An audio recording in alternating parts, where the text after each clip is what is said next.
Dear students, आप सभी को मेरा यूट्यूब चैनल एसएमएस क्लासेस 10 के लिए स्वागत है। आज मैं फिर से आपको जो फिजिक्स सब्जेक्ट है, फिजिक्स सब्जेक्ट मैं उसको पढ़ाने जा रहा हूँ और इसमें मैंने चैप्टर नंबर 3 का कुछ पार्ट्स पढ़ा रखा था पहले वीडियो में।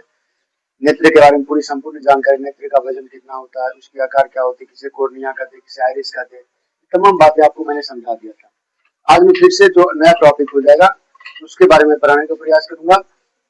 ये चैप्टर नंबर 3 है। चैप्टर नंबर 3 का मानव नेत्र क्या होगा? मानव नेत्र वायुमंडलीय अपवर्तन, अपवर्तन, वर्त विक्षेपण। नेत्र की सामंजस्य क्षमता क्या होती है, अर्थात नेत्र की जो देखने की क्षमता होती है वो कितनी होती है और कैसे कार्य करती है, तमाम बातों को मैं पढ़ने का इस वीडियो में प्रयास करूंगा। देखते हैं लिखा हुआ टॉपिक, नेत्र की सामंजस्य क्षमता से आप क्या समझ। नेत्र की सामंजस्य क्षमता ना टॉपिक हो गया। तो ये कहते किसको है नेत्र की सामंजस्य क्षमता? देखते हैं, लिखेगा वस्तु दूर रहे या निकट, वस्तु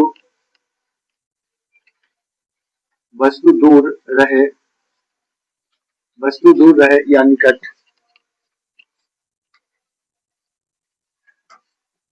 वस्तु दूर रहे या निकट, हम उसे साफ साफ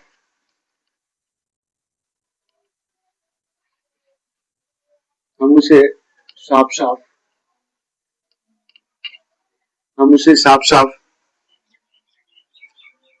देखते हैं,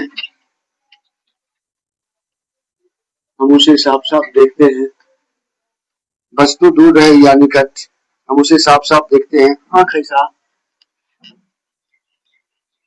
आंख ऐसा, आंख ऐसा,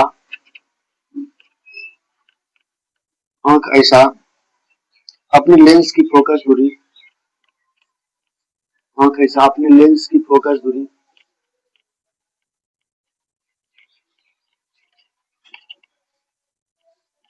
अपने लेंस की फोकस दूरी, अपने लेंस की फोकस दूरी को बदलकर करता है, फोकस दूरी को बदलकर करता है, फोकस दूरी को बदलकर करता है, फोकस दूरी को बदलकर करता है। यह परिवर्तन, यह परिवर्तन, यह परिवर्तन, यह परिवर्तन, यह परिवर्तन सिलियरी पेशियों, सिलियरी पेशियों, सिलियरी पेशियों के तनाव, के तनाव, के तनाव के घटने बढ़ने से होता है, के घटने बढ़ने से होता है, के घटने बढ़ने से होता है, होता है। इसी को हम नेत्र की सामंजस्य क्षमता कहते हैं। देखो बाबू, नेत्र की सामंजस्य क्षमता क्या होता है? तरह की वस्तु दूर रहे या वस्तु निकट रहे, उसे हम साफ साफ देखने का प्रयास करते हैं ना, ताकि मुझे वो दिखाई पड़े ना। आंख ऐसा अपने लेंस की फोकस दूरी को बदलकर करता है, अर्थात घटा घटा करके। जैसे मान लीजिए कोई वस्तु है, आपको मैं बोलता हूँ कि इस मार्कर को देखो, अब देखने का प्रयास करो, ये दूर की वस्तु, लेकिन इसको आप मैं नजदीक ले जाऊंगा तब पर भी आपको मार्कर ही नजर आएगा। तो साफ साफ देखने का प्रयास करते हो किसी भी वस्तु को। तो ऐसा अपने लेंस की फोकस दूरी को बदलकर करता है। इसको बदलकर करता है, फोकस दूरी को बदलकर करता है। यह परिवर्तन सिलियरी पेशियों के तनाव के घटने बढ़ने से होता है। हमारे जो शरीर, हमारे जो आंख में सिलियरी मांसपेशियां हैं, उसके तनाव के कारण ऐसा स्थिति प्रदान होती है कि हम किसी वस्तु को देखते हैं, चाहे वो नजदीक की वस्तु हो चाहे वो दूर की वस्तु हो, उसको हम साफ साफ देखने का प्रयास करते हैं। ठीक है, यही जो प्रक्रिया होती है, यही प्रक्रिया सामंजस्य क्षमता कहलाती है। ठीक है, चलिए अगला टॉपिक लिखेंगे। अगला टॉपिक लिखिए बुआ, लिखिएगा, अगला लिखिएगा जो आपका हो जाएगा स्पष्ट दर्शन की न्यूनतम दूरी क्या होती है। दूसरा टॉपिक हो जाएगा, दूसरा टॉपिक स्पष्ट,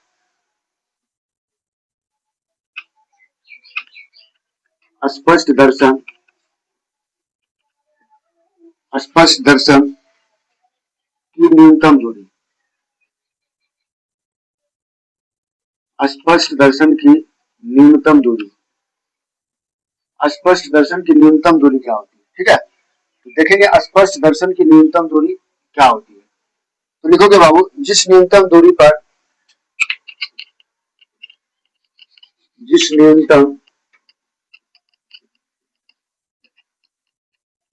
जिस न्यूनतम दूरी पर, जिस न्यूनतम दूरी पर आप वस्तु को,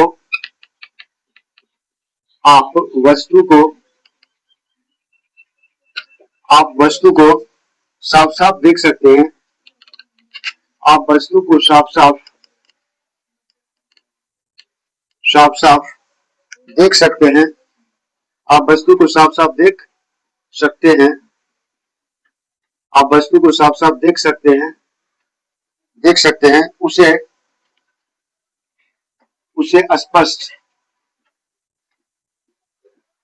उसे स्पष्ट दृष्टि की, उसे स्पष्ट दृष्टि की न्यूनतम दूरी, उसे स्पष्ट दर्शन की न्यूनतम दूरी, न्यूनतम दूरी कहते हैं, न्यूनतम दूरी कहते हैं, न्यूनतम दूरी कहते हैं। इसे डी से सूचित किया जाता है, इसे डी से सूचित किया जाता है, इसे डी से सूचित, इसे डी से सूचित किया जाता है। स्पष्ट दर्शन की न्यूनतम दूरी को किससे सूचित किया जाता है? डी से सूचित किया जाता है। किससे सूचित किया जाता है? डी से।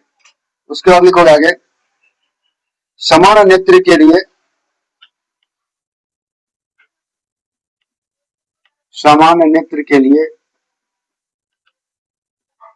समान नेत्र के लिए, समान नेत्र के लिए यह दूरी 25 सेंटीमीटर होता है। यह दूरी कितनी होती है? 25 सेंटीमीटर होता है, 25 सेंटीमीटर होता है। यह दूरी कितनी सेंटीमीटर होता है? 25 सेंटीमीटर। देखो बाबू, कह रहा है कि स्पष्ट दर्शन की न्यूनतम दूरी क्या होती है? स्पष्ट दर्शन की न्यूनतम दूरी क्या होती है? यानी किसी भी वस्तु को हम स्पष्ट रूप से, साफ साफ रूप से, यानी पूरा प्रत्यक्ष रूप से कैसे देख पाते हैं? कितना सेंटीमीटर की दूरी होना चाहिए? तो कह रहा है 25 सेंटीमीटर। स्पष्ट दर्शन की न्यूनतम दूरी कितनी होनी चाहिए? 25 सेंटीमीटर होना चाहिए। वही कह रहा है, जिस न्यूनतम दूरी पर आप वस्तु को साफ साफ देख सकते हो उसे स्पष्ट दृष्टि की न्यूनतम दूरी कहते हैं। हम किसी वस्तु को साफ साफ, मतलब पूरी तरह से साफ साफ कितना सेंटीमीटर की दूरी पर देख सकते हैं, ये चीज कर रहा है। तो कोई क्वेश्चन ऑब्जेक्टिव पूछे जाएंगे कई बार कि स्पष्ट दर्शन की न्यूनतम दूरी कितना होती है? 25 सेंटीमीटर होता है। अर्थात कोई वस्तु, जैसे किताब ही पढ़ते हैं तो हम एक अपने अंदाज से इतना दूरी पर ले लेते हैं, उस दूरी का न्यूनतम दूरी कितना होगा, अल्पतम दूरी कितना होगा? 25 सेंटीमीटर। कितना सेंटीमीटर? 25 सेंटीमीटर होना चाहिए। कितना सेंटीमीटर? 25 सेंटीमीटर। वही कह रहा है यहाँ पे, क्या कह रहा है कि जिस न्यूनतम दूरी पर, जिस न्यूनतम दूरी पर आप वस्तु को साफ साफ देख सकते हैं उसे स्पष्ट दृष्टि की न्यूनतम दूरी कहते हैं। इसे डी से सूचित किया जाता है। किससे सूचित किया जाता है? डी से। और कह रहा है कि समान नेत्र के लिए यह दूरी कितना सेंटीमीटर होता है? 25 सेंटीमीटर होता है। कुछ इंपॉर्टेंट फैक्ट है जिसको हम लिखने का प्रयास करेंगे। तो चलिए, कुछ इंपॉर्टेंट पॉइंट है, लिखिएगा इंपॉर्टेंट पॉइंट्स।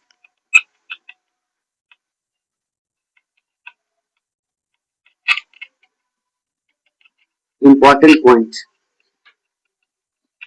इंपॉर्टेंट पॉइंट में जो आपका इंपॉर्टेंट पॉइंट है उसको लिखने का प्रयास करेंगे। पहला जो पॉइंट लिखेंगे बाबू, पहला जो आपका पॉइंट हो जाएगा वो हो जाएगा, यहां से लिखते हैं इंपॉर्टेंट पॉइंट।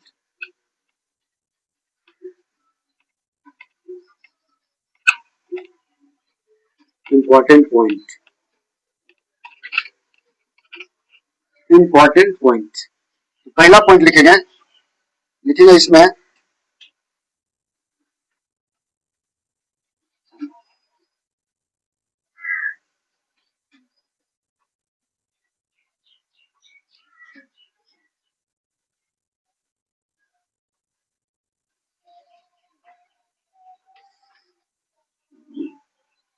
लिखिएगा पहला पॉइंट में, दूर बिंदु और निकट बिंदु, दूर बिंदु और निकट बिंदु,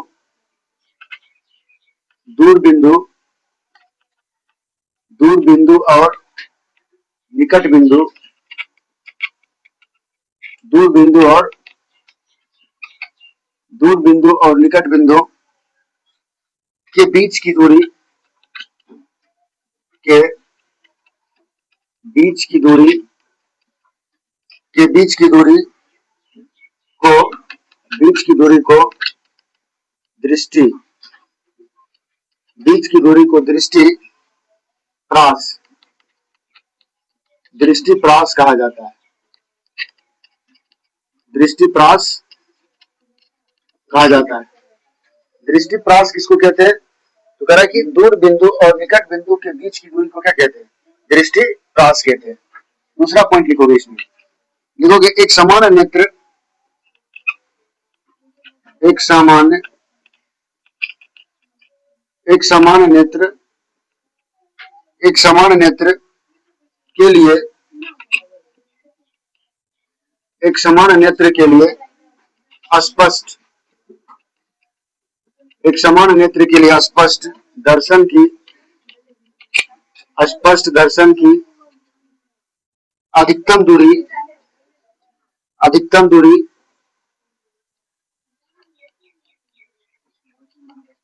अधिकतम दूरी अनंत होती है। अनंत होती है। अधिकतम दूरी अनंत होती है, जबकि जबकि जबकि अल्पतम जबकि अल्पतम या न्यूनतम जबकि अल्पतम या न्यूनतम दूरी 25 सेंटीमीटर होती है। 25 सेंटीमीटर होती है।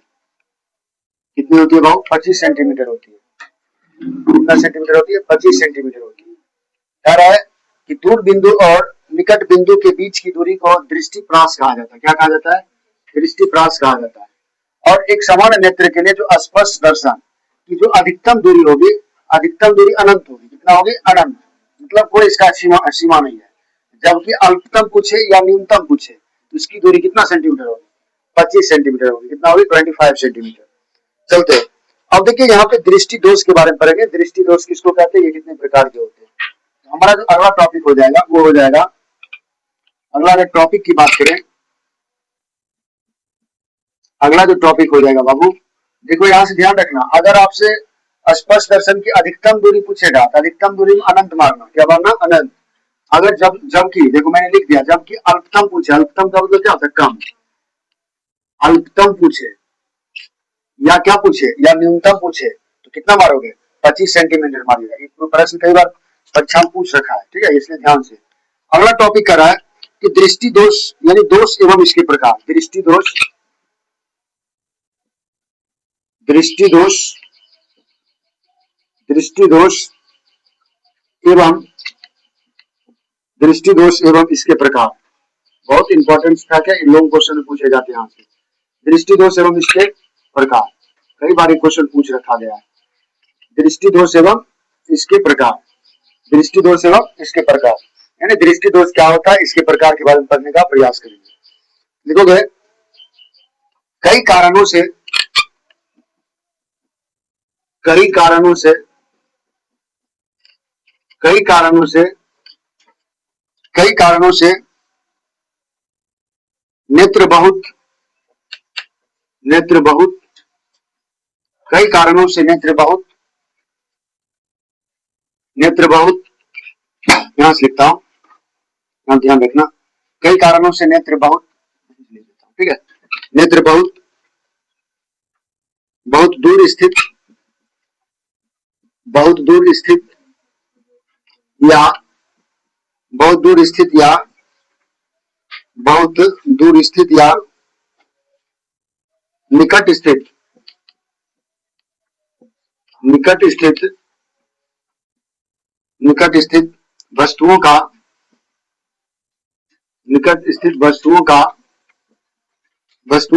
स्पष्ट प्रतिबिंब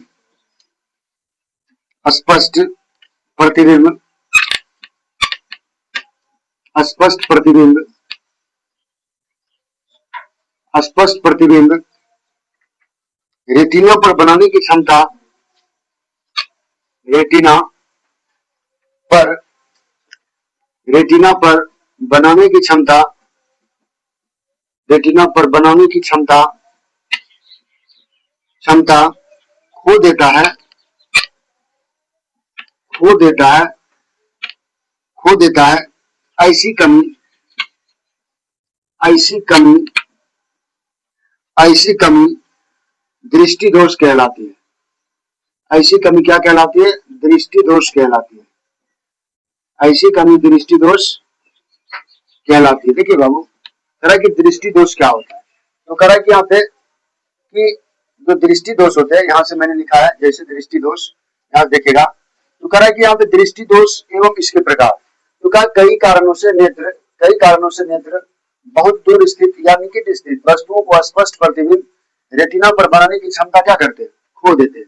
यानी कई कारणों से, जैसे मान लीजिए आंख में चोट लग गया, या अवस्था गिरने के बाद, या मोबाइल आप ज्यादा देखोगे तो आंख की रोशनी चला जाएगा, सुबह शाम बताया था इस चीज को। तो यहाँ पे कई कारणों से नेत्र बहुत दूर स्थित वस्तु या निकट स्थित वस्तुओं का स्पष्ट प्रतिबिंब, कैसा प्रतिबिंब? स्पष्ट प्रतिबिंब रेटिना पर बनाने की क्षमता क्या करते हैं? खो देते हैं। अर्थात हमारा जो प्रतिबिंब बनता है किसी वस्तु को, जैसे मैंने इस मार्कर को देखा, मुझे जो इसका प्रतिबिंब बना, मुझे इसका जो प्रतिछाया बना, वो कहाँ पे बना? रेटिना पे बना। तो वो क्षमता क्या करती है? आंख खो देती है कई कारणों से। बहुत सारा कारण होता है। अवस्था गिरने के उपरांत, ज्यादा मोबाइल चलाने से भी आंख की रोशनी चली जाती है ना, चोट लगने से, बहुत सारा कारण है जिससे क्या होता है कि जो रेटिना होती है उस पे जो प्रतिबिंब बनाने की क्षमता क्या होती है? रेटिना खो देती है। ऐसी कमी ही क्या कहलाती है? ऐसी कमी दृष्टि दोष कहलाती है। क्या कहलाती है? दृष्टि दोष कहलाती है। चलिए आगे लिखेंगे बाबू, मानव नेत्र में दृष्टि दोष मुख्यतः 3 प्रकार के होते हैं। नोट करके लिखोगे, नोट करके यहां से मैं लिखता हूं, यहां से, ठीक है? नोट करके लिखोगे, नोट करके लिखेगा मानव नेत्र में मानव नेत्र में मानव नेत्र में मानव नेत्र में दृष्टि दोष मानव नेत्र में दृष्टि दोष मुख्यतः मानव नेत्र में दृष्टि दोष मुख्यतः 3 प्रकार के होते हैं। 3 प्रकार के होते हैं। कितने प्रकार के होते हैं? 3 प्रकार के होते हैं। 3 प्रकार के होते हैं। कौन कौन वो 3 प्रकार होते हैं? तो पहला जो प्रकार हो जाएगा आपका, वो हो जाएगा, पहला प्रकार हो जाएगा वो हो जाएगा निकट दृष्टि दोष। निकट दृष्टि दोष, निकट दृष्टि दोष, पहला क्या हो जाएगा? निकट दृष्टि दोष। उसके बाद दूसरा हो जाएगा बाबू, वो हो जाएगा दूर दृष्टि दोष। कौन सा दृष्टि दोष? दूर दृष्टि दोष। दूर दृष्टि दोष, दूर दृष्टि दोष। और तीसरा क्या हो जाएगा? तीसरा हो जाएगा आपका जरा दूरदर्शिता। जरा दूरदर्शिता, जरा दूरदर्शिता, जरा दूरदर्शिता, ठीक है? जरा दूरदर्शिता। अब देखिए, आपको मैंने बताया था कि दृष्टि कितने प्रकार, दृष्टि दोष किसको कहते हैं? तो कह रहा है कि जिस कई कारणों से हमारा जो आंख होता है, जो हमारा नेत्र होता है, वो दूर की स्थिति चाहे निकट की वस्तु, तो हमें क्या करता है? साफ साफ दिखने नहीं लगता है, ठीक है? हमारा जो सिलियरी मांसपेशियां होती है, जहाँ पे रेटिना क्षमता क्या करती है? अपना प्रतिबिंब बनाना खो देती है। इस ऐसे उत्पन्न जो कारण होते हैं, ऐसी कमी जो होती है दृष्टि दोष कहलाती है ना। अब देखिए यहाँ पे दृष्टि, मानव में जो दृष्टि दोष होते हैं, मानव में दृष्टि दोष 3 प्रकार के होते हैं। पहला निकट दृष्टि दोष, दूर दृष्टि दोष और जरा दूरदर्शिता, जरा दूरदर्शिता। अब हम निकट दृष्टि दोष लिख करके डैश देंगे। निकट दृष्टि दोष होता क्या है? कॉपी निकालो, लिखिए, निकट दृष्टि दोष लिख करके डैश। पहला लिखिएगा निकट दृष्टि दोष, निकट दृष्टि दोष, निकट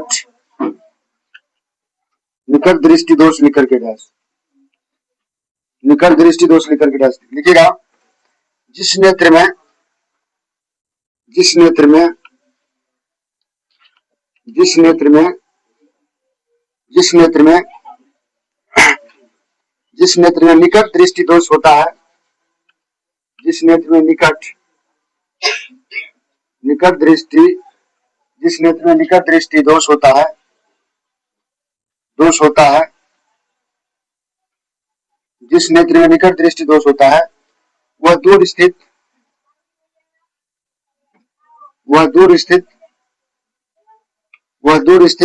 वस्तुओं को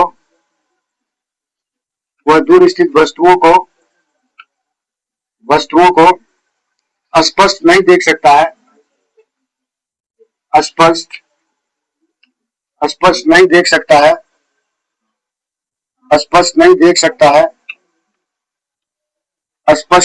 सकता है।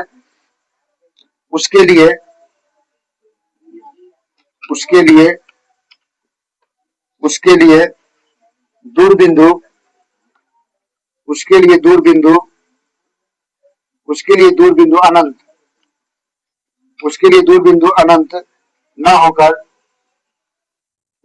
दूरबिंदु अनंत न होकर नेत्र के निकट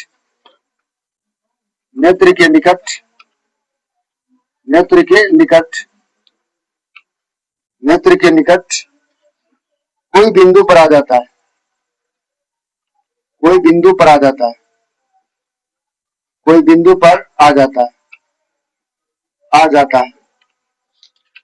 बिंदु पर आ जाता है। ठीक है। अब देखिए यहाँ पे निकट दृष्टि दोष क्या होता है। तो कह रहा है कि यहाँ पे जिस नेत्र में निकट दृष्टि दोष होता है वह दूर स्थित वस्तुओं को स्पष्ट नहीं देख सकता। जैसे ज्यादा दूर पे कोई वस्तु है तो उसको क्या होता है, उसको दिखाई पड़ नहीं पड़ेगा ना। तो वही कह रहा है यहाँ पे, जिस नेत्र में निकट दृष्टि दोष होता है वह दूर स्थित वस्तुओं को स्पष्ट नहीं देख सकता है। उसके लिए दूर बिंदु अनंत न होकर के नेत्र निकट कोई बिंदु होना चाहिए, कोई मतलब नजदीक की वस्तु होना चाहिए। ठीक है। तो ऐसी स्थिति में होता है। समझ गए। चलते, इसका कुछ पिक्चर है, बना लेते, कुछ पिक्चर के माध्यम समझते हैं। मान लीजिएगा ये आपका आंख हो गया, इस तरह से मान लीजिएगा आपका आंख हो गया, ये पुतली हो गया आपका। ठीक है।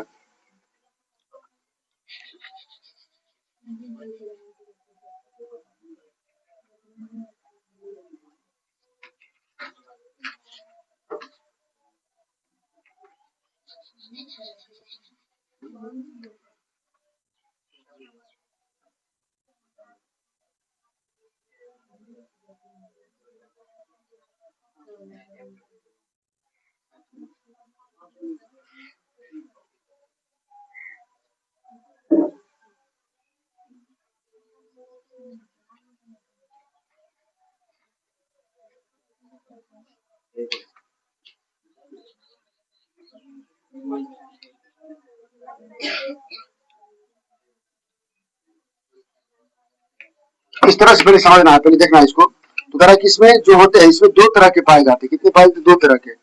अब इसका जो पॉइंट लिखोगे तो हम ध्यान से देखिए, पिक्चर वाला क्लास दूसरे दिन करा दूंगा। देखो यहाँ पे इसका पॉइंट लिखोगे, निकट दृष्टि दोष होने का कारण। नोट करके लिखोगे, इसी में लिखिए, नोट करके लिखोगे, निकट दृष्टि दोष होने के कारण। निकट दृष्टि दोष होने के कारण,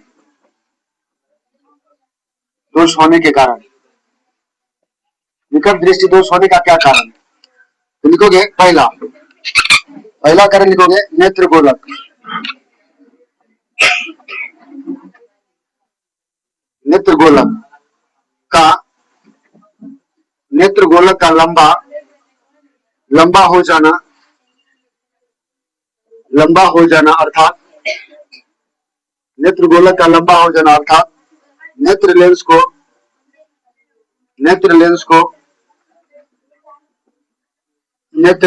रेटिना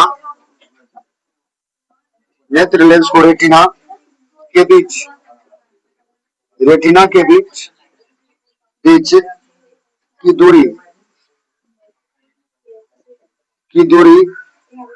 का बढ़ जाना।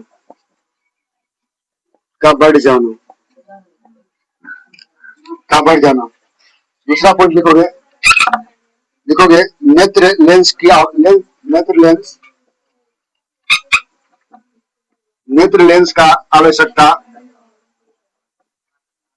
नेत्र लेंस का आवश्यकता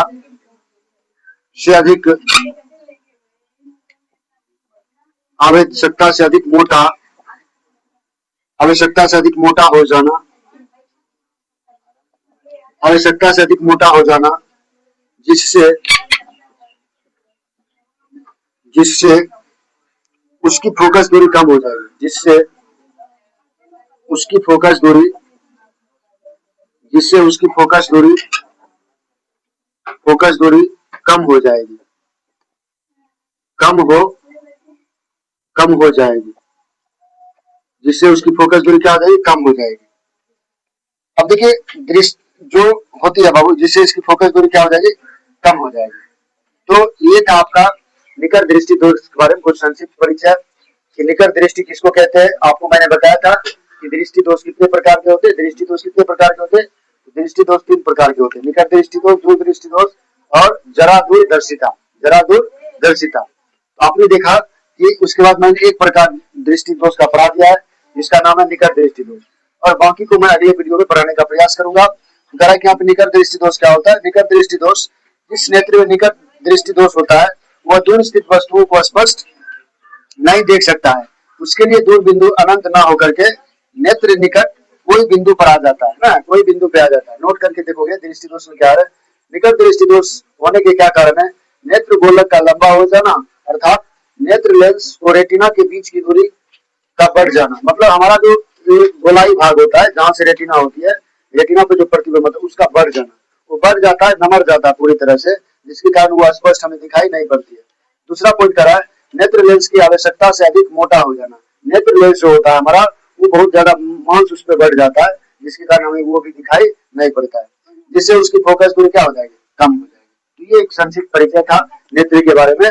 मैं क्या करूंगा, जो दो दोष बच गया, एक तो दूरदृष्टि दोष और एक जरा दूरदर्शिता, ये जो हो गया, कारण जो हो गया बच गया, दोष बच गया, इसको मैं अगले वीडियो में पढ़ाने का प्रयास करूंगा। ठीक है, तो ये देख लीजिएगा, इसका संपूर्ण नोट्स आप बनाते चलिएगा सब बच्चा। ठीक है, तो अगर ये वीडियो अच्छा लगा हो तो जो मेरा यूट्यूब चैनल है उसको सब्सक्राइब करें, बेल आइकन दबावे और अपने दोस्तों में ज्यादा से ज्यादा शेयर करें। धन्यवाद।